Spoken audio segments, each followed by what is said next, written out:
बदायूं में रविवार को प्रेसवार्ता के दौरान पूर्व मंत्री आबिद रजा ने कहा, शहर में नगर पालिका लगातार विकास कार्य करा रही है। रातों रात सड़कों का निर्माण हो रहा है, इसलिए विरोधियों में खलबलाहट है। इस दौरान उन्होंने सभी आरोपों पर खुलकर अपनी बात रखी। दो बातों पे प्रेस के माध्यम से हम लोगों तक अपनी बात पहुंचाना चाहते थे। एक तो हमारे भाई आसिफ रजा का मामला है। तो मैं ये कह दूं कि जब हमारी सरकार थी, हम विधायक थे, मंत्री थे, उस वक्त भी कभी उसकी कोई लड़ाई झगड़े की शिकायत नहीं आई।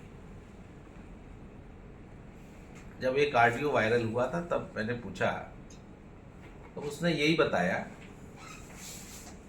कि कोई शासन आदेश आया था, उसको मॉनिटरिंग करनी थी। वो उनके कोई जूनियर थे, वो रिपोर्ट नहीं दे रहे थे एनुअल। इसी बात पे कोई वाद विवाद हुआ और उस वीडियो में बिल्कुल साफ दिख रहा है कि कुर्सी कोई दूसरा व्यक्ति शीशे में मार रहा है और बावजूद उसके, चलिए एफआईआर आसिफ रजा के खिलाफ जो लिखी गई, एफआईआर कोई जुर्म को साबित नहीं करती है। मुझे पुलिस प्रशासन पे और अदालतों पे पूरा भरोसा है कि जांच होगी और इंसाफ होगा। दूसरा मामला जो है फातिमा रजा चेयरमैन साहिबा का जो है, देखा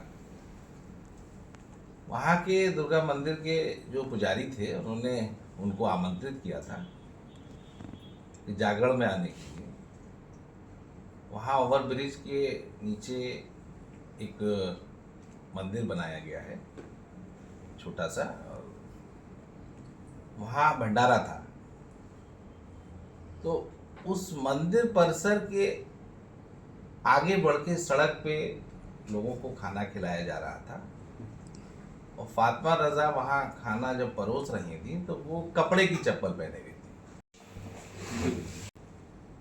ना वो वहाँ मंदिर परिसर था, सड़क थी, और जो चप्पल उनकी थी वो कपड़े की थी।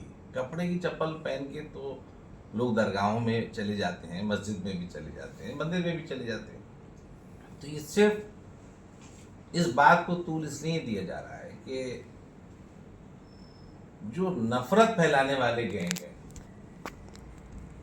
उनको ये बर्दाश्त नहीं हो रहा कि आखिर फातिमा रजा या आबिद रजा की लोकप्रियता हिंदू समाज में क्यों बढ़ रही है। बताना चाहता हूँ कि मैं सियासत सेकुलर करता हूँ। हिंदू, मुसलमान, सिख, ईसाई सब मजहबों की हम लोग इज्जत करते हैं। मैं भी करता हूँ, फातिमा भी करती है। और यही वजह है कि 23 के चुनाव में उनको 10,000 हिंदू भाइयों को वोट मिला, इसीलिए वो चेयरमैन बनी।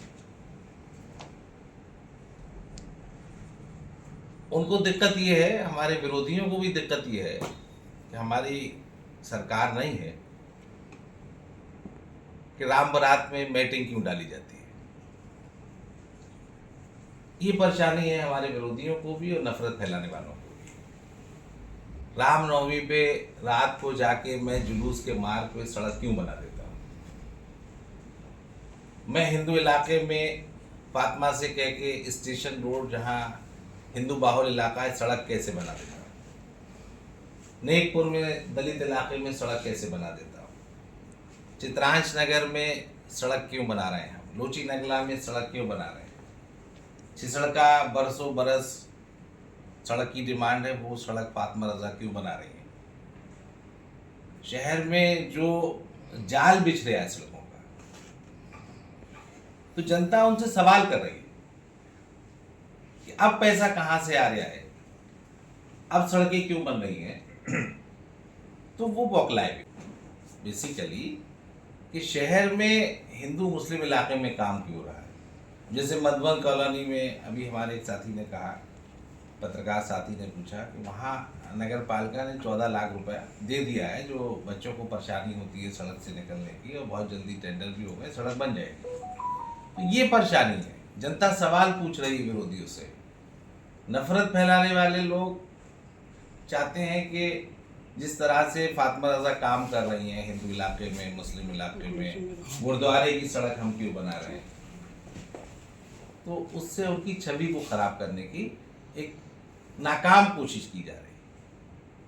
इसलिए वो कामयाब नहीं हो सकते इस बात पे कि हमने हिंदू लोगों के दिलों में जगह बनाने में कामयाबी हासिल की। मैं जब एमएलए बना था तब भी 20,000 हिंदू भाइयों का वोट मुझे मिला।